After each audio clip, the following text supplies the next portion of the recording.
कुछ बात तो है कि मिटती नहीं हस्ती हमारी, कुछ बात तो है कि मिटती नहीं हस्ती हमारी। सदियों रहा है दुश्मन दौरे ज़मा हमारा, तौहीद की अमानत सीनों में है हमारे। आसान नहीं मिटाना नामो निशा हमारा। यूनान और मिस्र और रोमा सब मिट गए जहां से, बाकी मगर है अब तक नामो निशा हमारा। बातिल से डरने वाले है आसमां नहीं है हम, 100 बार कर चुका है तू इम्तिहान हमारा। आपको ये एहसास में दिलाना चाहता हूं, वो कौन सी बात है जिसकी वजह से तुम और हम निशाने पर हैं, हमेशा निशाने पर हैं। अल्लाह के नबी सल्लल्लाहु तआला अलैहि वसल्लम ने इरशाद फरमाया, यूशकु अन तदाअ अलैकुमुल उमम कमा तदाअल अकिलतु इला कुसअतिहा। एक वक्त तुम पर ऐसा आएगा करीब कि सारी जमातें तुम पर ऐसे झपट पड़ेंगी जैसे भूखा बर्तन पे झपटता है, सब तुमको निशाने पर रखेंगी। आज हम वो दौर देख रहे हैं, और कौन सी वो चीज है जिसकी वजह से दुनिया खौफजदा है। मियां, बहुत सारी ऐसी जमातें दुनिया में मौजूद हैं, वो पता नहीं क्या क्या मंसूबे, क्या क्या प्लानिंग सब कुछ कर बैठे हुए हैं। उनके पास सियासत है, उनके पास बहुत बड़ी ताकत है, दौलत है, सब है, लेकिन उनसे दुनिया को उतना खौफ नहीं लगता जितना हमारे एक कमजोर बच्चे के लब्बैक या रसूल अल्लाह कहने पर डर लगता है। क्यों? वजह यह है कि दुनिया ये जानती है, जिसको 100 साल पहले इकबाल ने कहा था, ये फाका कश मौत से डरता नहीं जरा, ये फाका कश मौत से डरता नहीं जरा, रूह मोहम्मदी इसके बदन से निकाल दो। अंग्रेज भी थक गए थे, परेशान होकर के ही गए थे। आपको क्या लगता है अंग्रेजों को हिंदुस्तान से जो जाना पड़ा वो यूं ही चले गए थे? उन्होंने जुल्म और बर्बरियत की वो दास्तान यहाँ पर लिखी है कि बयान से बाहर है। लोगों को जलाया है, काटा है, मारा है, हर झाड़ी पर फांसी के फंदे पर उलमा को लटकाया है। लेकिन क्या हुआ इस उम्मत का, क्या हुआ इस कौम का? क्या सब बिखर कर खत्म हो गई? हर दौर में एक चंगेज और एक हलाकू आता रहा। मुसलमानों के खून से उसने नदियां लाल कर दी, हमारी खोपड़ियों से मीनार बना दिए। लेकिन उस वक्त जब इस्लाम खत्म ना हुआ तो अब के दौर में क्या खत्म हो सकता है? यह और बात है कि कुछ पाखंडी अपने गुफे में बैठ करके प्लानिंग करते रहते हैं कि हम इस्लाम को खत्म कर देंगे। मैं कहता हूं अपने बदन की खुजली नहीं खत्म कर सकते, इस्लाम की क्या बात करते हैं। मुझे ये अंदाजा नहीं हो पा रहा है कि नेपाल में दिन के 3 बज रहे हैं कि रात के 3 बज रहे हैं। रात के 3 बजे मोमिनीन का ये हुजूम और इनका जोशो खरोश, ठंडियों की सख्त रातें भी आप तमामी हजरात के अंदर ऐसी गर्मी पैदा की हुई है कि मैं बाहर देख रहा हूं, ठंडियां काफी ज्यादा हैं, लेकिन इस मजमे के अंदर तो गर्मी 50 डिग्री से ज्यादा है। वजह यह है कि यह गर्मी इश्क़ मुस्तफ़ा की है, और इसीलिए जहां ये चीज होती है वहां का मोमिन ठंडा कभी नहीं हो सकता। जुबान काट लो, लहजा बदल नहीं सकता, तुम्हारी लौ से ये लोहा पिघल नहीं सकता। अजीजान गिरामी, आज आप तमामी हजरात एक दूसरे को ना बिठाएं, मैं जानता हूं बैठने की जगह ही कहां है। जैसे हैं तैसे हैं, खड़े रहें, बैठे रहें, जो जिस हाल में हैं। और मिंबर नूर पर मौजूद तमाम उलमाए ज़बील एहतराम और मशाइख का अदब व एहतराम बाकी रखें। लाठी डंडे वाले अगर वो ये समझ रहे हैं कि उनकी लाठियों से ये सब संभल जाएंगे तो ऐसा कभी होने वाला भी नहीं।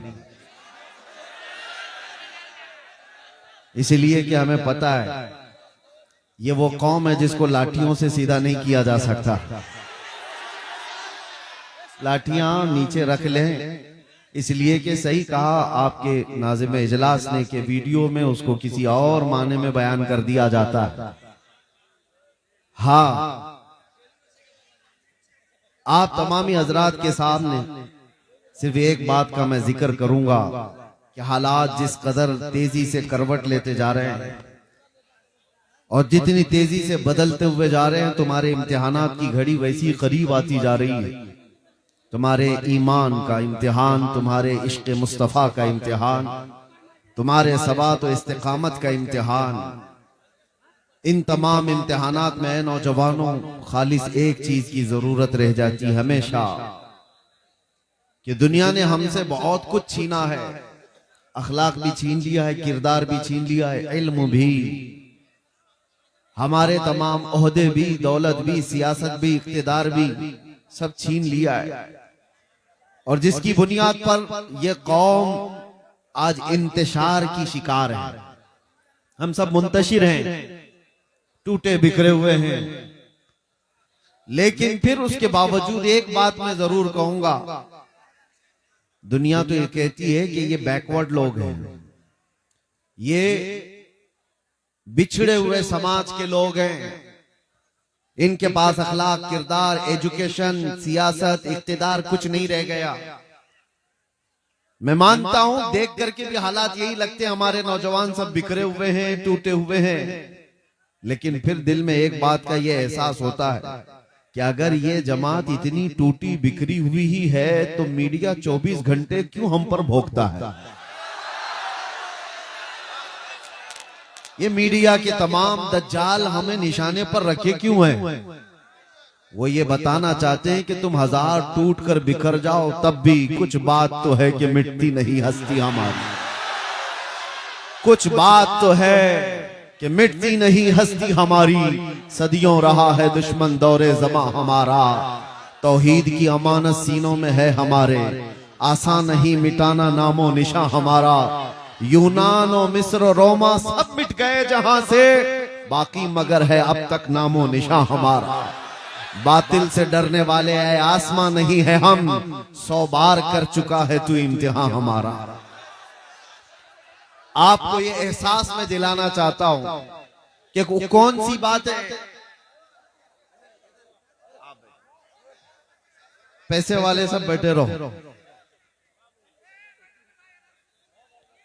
वो कौन सी बात है जिसकी वजह से तुम और हम निशाने पर हैं, हमेशा निशाने पर है। अल्लाह के नबी सल्लल्लाहु तआला अलैहि वसल्लम ने इरशाद फरमाया, यूशकु अन तदाअ अलैकुमुल उमम कमा तदाअल अकिलतु इला कुसअतिहा, एक वक्त तुम पर ऐसा आएगा करीब कि सारी जमातें तुम पर ऐसे झपट पड़ेंगी जैसे भूखा बर्तन पे झपटता है, सब तुमको निशाने पर रखेंगी। आज हम वो दौर देख रहे हैं, और कौन सी वो चीजें जिसकी वजह से दुनिया खौफजदा है। मियां, बहुत सारी ऐसी जमातें दुनिया में मौजूद हैं, वो पता नहीं क्या क्या मंसूबे, क्या क्या प्लानिंग सब कुछ कर बैठे हुए हैं, उनके पास सियासत है, उनके पास बहुत बड़ी ताकत है, दौलत है, सब है, लेकिन उनसे दुनिया को उतना खौफ नहीं लगता जितना हमारे एक कमजोर बच्चे के लब्बैक या रसूल अल्लाह कहने पर डर लगता है। क्यों? वजह यह है कि दुनिया ये जानती है, जिसको 100 साल पहले इकबाल ने कहा था, ये फाका कश मौत से डरता नहीं जरा, ये फाका कश मौत से डरता नहीं जरा, रूह मोहम्मदी इसके बदन से निकाल दो। अंग्रेज भी थक गए थे, परेशान होकर के ही गए थे। आपको क्या लगता है अंग्रेजों को हिंदुस्तान से जो जाना पड़ा वो यूं ही चले गए थे? उन्होंने जुल्म और बर्बरियत की वो दास्तान यहाँ पर लिखी है कि बयान से बाहर है। लोगों को जलाया है, काटा है, मारा है, हर झाड़ी पर फांसी के फंदे पर उलमा को लटकाया है। लेकिन क्या हुआ इस उम्मत का, क्या हुआ इस कौम का? क्या सब बिखर कर खत्म हो गई? हर दौर में एक चंगेज और एक हलाकू आता रहा। मुसलमानों के खून से उसने नदियां लाल कर दी, हमारी खोपड़ियों से मीनार बना दिए। लेकिन उस वक्त जब इस्लाम खत्म ना हुआ तो अब के दौर में क्या खत्म हो सकता है? यह और बात है कि कुछ पाखंडी अपने गुफे में बैठ करके प्लानिंग करते रहते हैं कि हम इस्लाम को खत्म कर देंगे। मैं कहता हूं अपने बदन की खुजली नहीं खत्म कर सकते, इस्लाम की क्या बात करते हैं। उन्हें अपने जिस्म का ख्याल रखना चाहिए। इस्लाम की बात अलग है। इस्लाम किसी एक मोहल्ले और किसी एक घर का नहीं है। आज इस इलाके में भी आकर के देखें, इस्लाम की वो रौनकें हमें जो नजर आती हैं, ये पूरी कायनात में ये रोशनी मौजूद है। इस रोशनी को खत्म करने का मतलब है सूरज की रोशनी खत्म हो सकती है, चांद की रोशनी खत्म हो सकती है, समंदर सूख सकता है, इस्लाम को इस रूए जमीन से मिटाया नहीं जा सकता, खत्म नहीं किया जा सकता। आप सबको उसकी फिक्र की जरूरत नहीं, इस्लाम सुबह क़यामत तक रहने वाला है। तुम्हें तुम्हारे ईमान की फिक्र करने की जरूरत है। दीन इस्लाम के लिए चाहे जो कुछ भी हरबे अपनाए जाएं, मेरा रब वादा फरमाता है, युरीदून लियुत्फिउ नूरल्लाहि बिअफ़वाहिहिम व यअबल्लाहु इल्ला अन युतिम्मा नूरह। ये अपने मुंह के फूकों से अल्लाह के चिराग को बुझाना चाहते हैं और अल्लाह तबारक व तआला अपने चिराग को मुकम्मल करके रहे। वो इस्लाम का चिराग हमेशा जलता रहेगा। मैं आपको उस दीन हक की मुतालिक नहीं कह रहा कि उसको खत्म कर दिया जा रहा है, आप उठो। हम कौन से उसकी हिफाजत करने वाले हैं? हमें खुद अपनी हिफाजत की जरूरत है। आज मैं बात कर रहा हूं अपने दीन, अपने ईमान और अपने अंदर मौजूद आमाले सालेहा की हिफाजत की। तुम्हें फिक्र उसकी करनी है जो तुमसे सारी चीजें छिन गई। एक चीज आज भी बाकी है जिसकी वजह से दुनिया खौफजदा है। एक चीज आज भी बाकी है, घर लुट गए, रिश्तेदार खत्म हो गए, सियासत इख्तिदार सब छिन गया, लेकिन एक चीज आज भी बाकी है जो हमें जिंदा रखी हुई है और कौमों की निगाहों में आज हमें भी चमकता दमकता रखी हुई है। वो चीज न हमारी टोपी, न हमारी दाढ़ी, न हमारे जुब्बे, न हमारी कंगियां, न हमारे ड्रेस, ये सारी चीजें नहीं है जो इस कायनात में तुम्हें जिंदा कर रखी है। वो कौन सी चीज है जो हमें आज भी बाशऊर रखी है और दुनिया की नजर में खटकता महसूस कराया जा रहा है? वो चीज है क्या? आबरूए माजना में मुस्तफा अस। हम सबकी इज्जत आबरू मुस्तफा के नाम से वाबस्ता है। वो मोहम्मद अरबी सल्लल्लाहु तआला अलैहि वसल्लम के लिए तड़पना और आज भी जो उनके लिए हमारा दिल धड़कना, जो ये कैफियत बाकी है, यही हमारी जिंदगी की ऐन मिसाल, यही हमारी जिंदगी है, बाकी कुछ नहीं है। इसीलिए आला हजरत ने सच फरमाया था, वो जो न थे तो कुछ न था और वो जो न हो तो, सुन्नियों को पता है, वो जो न हो तो हमारी जिंदगी में भी वो जो न हो तो, कब्र में भी वो जो न हो तो, हश्र में भी वो जो न हो तो, अरे अजानों में भी वो न तो, वो जो न हो तो, जान है वो जहान की और जान है तो जहान है। और कुरान यही कहता है, अन्नबिय्यु औला बिल मुमिनीन मिन अनफुसिहिम। नबी ईमान वालों से उनकी जान से ज्यादा करीब है, जान से ज्यादा हक रखते हैं। इसलिए आज जो हमारी जिंदगी बाकी है, आज जो हमें चलता फिरता महसूस कराया जा रहा है, वो हमारी सांसें लेने की वजह से नहीं है, वो हमारे खाने पीने और कपड़े पहनने की वजह से नहीं है। इश्क रसूल की गर्मी है जो दुनिया को बता रही है अभी कि मोहम्मद अरबी के शेर जिंदा है। ये मोहब्बत मुस्तफा सल्लल्लाहु अलैहि वसल्लम में दिलों का धड़कना मैंने महसूस किया है मेरे अजीजों। आज आम आदमियों में, आम नौजवानों में से भी किसी एक को भी पकड़ करके उठाया जाए। बाज लोग ये कहते हैं, मैं उनको जवाब भी देता हूं। कुछ लोग कहते हैं मुसलमानों के हालात क्या हो गए, कभी इस पार्टी में कभी उस पार्टी में, कभी इसका झंडा कभी उसका झंडा लेकर के चलते रहते हैं सियासी मामलात में, सियासी मामलात। अभी बिहार के इलेक्शन में भी और दूसरी जगहों पर भी इलेक्शन जब आते हैं तो लोग ये ताना दे रहे थे हमें कि मुसलमानों का हाल क्या है, कभी इस जमात के झंडे कभी उस जमात के झंडे, कभी इससे भी पैसा लिया उससे भी पैसा लिया। मैं सुनता हूं, मैंने एक बड़े सियासी साहब को ये जवाब दिया था आज से कुछ साल पहले। मैंने कहा था वजह यह है कि इनके सामने कंपैरिजन के लिए कोई है नहीं, वो भी बराबर है ये भी बराबर है, इससे भी ले लेते हैं उससे भी ले लेते हैं। 500 इस पार्टी वाले से ले ली, इस पार्टी वाले से ले लिया, शाम में फिर झंडा बदल लिया, पट्टा भी बदल लिया, 500 उससे भी ले लिया। ये तो हालात चलते रहते हैं, मुझे उस पर कोई टिप्पणी नहीं करनी है। लेकिन अगर आप मेरी कौम को ताना देते हो, टॉन्ट मारते हो, कि ये बार बार इधर उधर बदलते हैं, तो वजह यह है कि सामने जितने लोग हैं उनको देख करके बदलते हैं।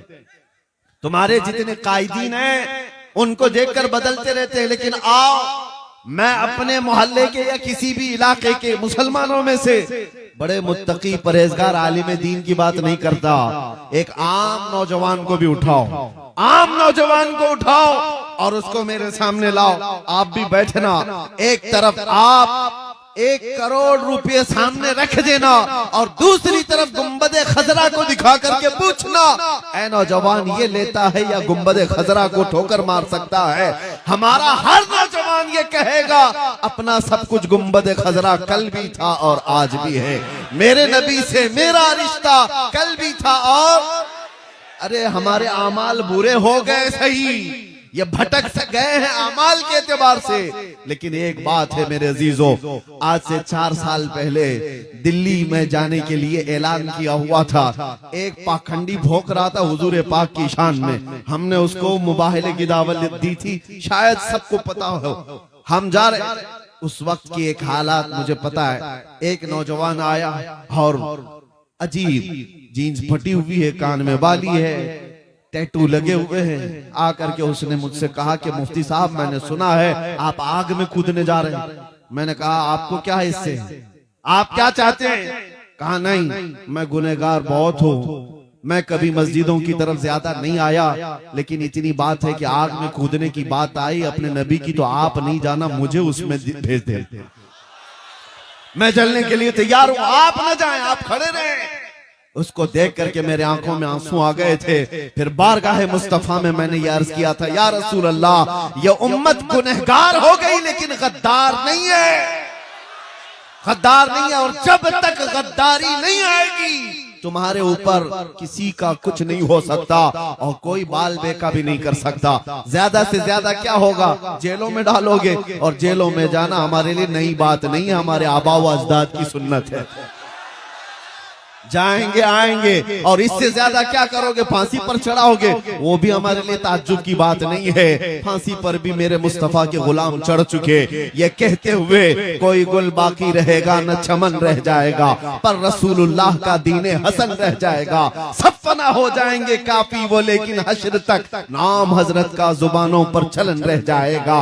मुरादाबाद शहर के अल्लामा किफायत अली काफी को अंग्रेजों ने सूली पर चढ़ाया था, फांसी पर चढ़ाया था। उनके माथे पर शिकन भी नहीं थी, उनसे पूछा भी गया था बीवी से बात करना है आखिरी वक्त में, आखिरी ख्वाहिश क्या है, बच्चों से बात करना है, कुछ खाना पीना है। तब उस आशिक सादिक ने कहा था नहीं, मरने से पहले या फांसी पर चढ़ने से पहले बीवी बच्चों से रिश्तेदारों से बात करने की ख्वाहिश नहीं, बस इतनी ख्वाहिश है कि आखिरी बार एक बार मुस्तफा की नात पढ़ करके जाओ, नबी पाक सल्लल्लाहु तआला अलैहि वसल्लम की शान में कुछ गुनगुना करके जाऊं।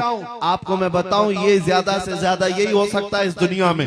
जेलों में डालो, फांसी पर चढ़ाओ, मौत की सजा दो, ये सब नए नहीं हैं, सबसे हम गुजर करके आए हुई तारीख लेकर बैठे हैं। आखिर में होता क्या है, नर्वस नहीं होना, परेशान नहीं होना। मुझ जैसे हजारों गर्दने इस्लाम के लिए चले जाए, इस्लाम का बाल बेका भी नहीं हो सकता, इस्लाम कभी मिट नहीं सकता, इसलिए कि इस्लाम जिंदा होता है हर करबला के बाद, इस्लाम जिंदा होता है हर करबला के बाद। किफायत अली काफी को फांसी देकर 8 दिन तक अंग्रेजों ने जश्न मनाया था।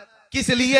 एक ऐसे मौलवी को हमने फांसी पर चढ़ा दिया जो इश्क रसूल की बोली बोलता था, मोहब्बत मुस्तफा में लोगों को माइल करता था, लोगों के जज्बात को उभारता था। किफायत अली काफी का और जुर्म क्या था, इसके अलावा कोई जुर्म दिखा दो। इस बुनियाद पर जब उन्हें फांसी की सजा देकर अंग्रेज 8 दिन तक जश्न मना रहे थे, उन बेवकूफ उल्लुओं को ये नहीं पता खुदा का दस्तूर क्या है। मुरादाबाद शहर में तुमने किफायत अली काफी को फांसी पर चढ़ाया, 100 किलोमीटर दूर ही रब तबारक व तआला उसी मौसम में उससे बड़ा आशिक सादिक इमाम अहमद रजा पैदा फरमा रहा है। एक आशिक को तुम सूली पर चढ़ाओगे, दूसरा पैदा होगा, और फिर वो दूसरा ऐसा पैदा हुआ कि जिसके नगमात ने इश्क रसूल का जाम सीनों में भर दिया। हर जगह से फिर आवाज आने लगी, डाल दी कल्ब में अजमत है मुस्तफा, सैयदी आला हजरत पे लाखों सलाम। मियाँ आप सबकी मोहब्बत, आप सबकी इज्जत हमारे लिए, मैं कदर की निगाहों से देखता हूँ। मुझे पता है कि हमारे जाने के बाद कितने लोगों ने कहां कहां दुआएं की। हर मस्जिद में, हर इलाके में, बच्चों से लेकर बूढ़ों तक, जवानों से लेकर खवातीन तक, उलमा से लेकर तमाम नाइबान मुस्तफा, सब लोगों ने दुआएं की। सबकी दुआएं सर आंखों पर है। अल्लाह तबारक व तआला सबको जज़ाए खैर अता करे। लेकिन एक बात कि ऐसे हालात से घबरा कर मायूस होने की जरूरत नहीं। ऐसे हालात से मैं जाऊं, मैं मर जाऊं तो इससे इस्लाम का कुछ नहीं बिगड़ेगा। अल्लाह तबारक व तआला इस दीन का मुहाफिज है सुबह क़यामत तक। सुबह क़यामत तक हमसे बेहतर आएंगे और ये मोर्चा फिर संभालेंगे और यही जुमले कहते रहेंगे। इसीलिए मैंने शुरू में ही कहा आपको, जुबान काट दो, लहजा बदल नहीं सकता। तुम्हारी लौ से ये लोहा पिघल नहीं सकता। इसको पिघलाने की कोशिश की मक्का वालों ने भी। बिलाल हबशी को क्या नहीं किया था। गरम रेत पर सुलाकर उनके जिस्म पर गरम सिल रखी जाती, जिससे उनका जिस्म का गोश्त गल गया था, उनकी रीढ़ की हड्डी दिखती थी। हजरत ज़ैद बिन दसना को मुसला करके लोगों ने शहीद किया था। आंख में लोहे की सलाइयां फेर दी थी, नाखूनों को पकड़ से खींचा था, पत्थरों से मारकर शहीद किया था। तो क्या इस्लाम उस वक्त खत्म हो गया था? हजरत खुबैब इब्न अदी, खब्बाब इब्न अल-अरत, ये सब वो सहाबा है जिनको मक्का वालों ने मॉब लिंचिंग करके मारा था, खत्म किया था। ये तो शुरुआती दौर था जब इस्लाम को रोकने की हर मुमकिन कोशिश की गई। उसके बाद दौर बढ़ता गया। तो ऐसा नहीं है कि ये हालात नॉर्मल होते गए। कूफा में क्या हुआ था, करबला में क्या हुआ था, हर साल आप सुनते हैं नबी मुकर्रम सल्लल्लाहु तआला अलैहि वसल्लम के अजीज खानदान को किस तरह से शहीद किया गया। छोटे बच्चे से लेकर बड़े मर्द तक सबको वहां पर शहीद किया गया। एक दो नहीं, 70 से ज्यादा जाने करबला के मैदान में हैं जिन्होंने जामे शहादत नोश किया। हुआ क्या, इस्लाम वहां रुक गया, खत्म हो गया? उसके बाद दौर आता गया। इमाम अहमद बिन हंबल जो 5 लाख हदीसों के हाफिज थे, उनको बगदाद के बाजार में नंगी पीठ पर कोड़े मारे जा रहे थे।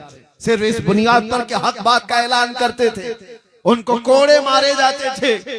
क्या उन्होंने अपने जुमले बदल लिए? क्या शरीयत पर बोलना वो छोड़ दी?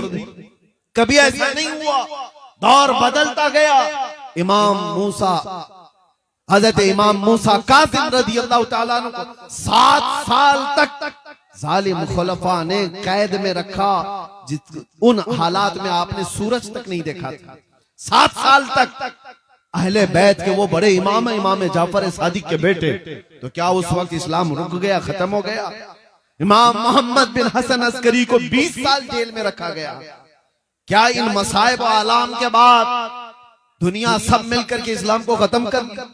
बगदाद में ऐसे हालात आए थे हलाकू के जमाने में, मुसलमानों को इतना कत्ले आम हुआ था कि खून से पूरा बगदाद लाल हो गया था। और घोड़े दौड़ते थे तो घोड़ों के टाप खून से भीग जाते थे। हमारी किताबें जलाकर खाक कर दी गई कि सब मिट जाए, नहीं रुका। आज भी वो दौर उसी तरह से चल रहा है। मेरे अजीजों, ये बात इसलिए मैं अर्ज कर रहा हूं कि कोई चीज ऐसी है जो हमें हमेशा हर जमाने में बाकी रखती है। हर जमाने हमारे घरों की छत नहीं जो हमें बचा कर रखते हैं, हमारी खिड़कियां, हमारे दरवाजे नहीं है जो हमें बचा कर रखते हैं, हमारे मोटे कपड़े नहीं है जो हमें बचा कर रखते हैं। हर दौर में, हर फितने के वक्त कोई चीज अगर हमें सलामत रखती है तो मेरे मुस्तफा की मोहब्बत का वास्ता है। वो चीज जब तक रहेगी बाकी, हर फितने से तुम्हारी हिफाजत करती रहेगी। इसीलिए इकबाल ने कहा था कि मोहम्मद से वफा तूने तो हम तेरे, ये जहां चीज है क्या लोहो कलम तेरे हैं। हुजूर से वफा करके देखो, हर चीज तुम्हारे सामने डाल दी जाती है। हर चीज को रब ताला तुम्हारे लिए मुसख्खर कर देता है। दुनिया तुम्हारी तरफ फेर दी जाती है। इंसानों के दिलों को रब तबारक व तआला तुम्हारी तरफ माइल कर देता है। एक बार वफा करो मेरे मुस्तफा से। नबी पाक सल्लल्लाहु ताला अलैहि वसल्लम से वफा का तकाजा क्या है? वफा का तकाजा ये है कि अपने अमाल देखो और जिससे मोहब्बत करते हो उसके अमाल से मिलते हैं कि नहीं मिलते। अपने अखलाक देखो और जिससे मोहब्बत का दावा कर रहे हैं उस रसूल के अखलाक से हमारे अखलाक मिलते हैं कि नहीं मिलते। और अगर नहीं मिल रहे हैं, बहुत ज्यादा डिफरेंस, बहुत ज्यादा फर्क है, तो फिर एहतिसाब की जरूरत है, हिसाब लेने की जरूरत है अपने आप से कि मैं जिस नबी उम्मी सल्लल्लाहु ताला अलैहि वसल्लम से मोहब्बत का दावा करता हूँ, अमाल में मैं उस नबी के किसी अखलाक को नहीं अपनाता। दिन भर गाने सुन करके रात भर बाजे की आवाज में सो जाता हूँ, तो फिर उस मोहब्बत का क्या जो सिर्फ जुमलों की है, उस मोहब्बत का क्या जो सिर्फ नारों की है। मैं उस मोहब्बत की बात कर रहा हूं जो तुम्हारी जिंदगी के अमली मैदान में हो, तुम्हारे अखलाकी जिंदगी में हो। अजीजों, आज तो सिर्फ नामे मुस्तफा पर लोग उंगलियां उठा रहे हैं। कहीं पर आई लव मोहम्मद कहा जाए तो उन्हें जेलों में भर दो, ठोस दो। ये तमाम चीजें तो सिर्फ अभी आज नाम के साथ छेड़छाड़, कल को होगा ये कि तुम्हें नाम लेने से आज जिस तरह से लोग आपत्तिजनक बातें करके दिखा रहे हैं कि हमें तकलीफ है, कल से तुम हुजूर पाक सल्लल्लाहु ताला अलैहि वसल्लम के अखलाक पर और उनके अमाल पर चलने की कोशिश करोगे तो तुम्हें दुनिया ताना देने लग जाएगी। हुजूर ने ये बात 1400 साल पहले बयान फरमाया कि एक दौर ऐसा आएगा जब तुम अपने ईमान पर अमल करते रहोगे तो दुनिया ऐसे देखेगी जैसे चोर को और जानी को देखती।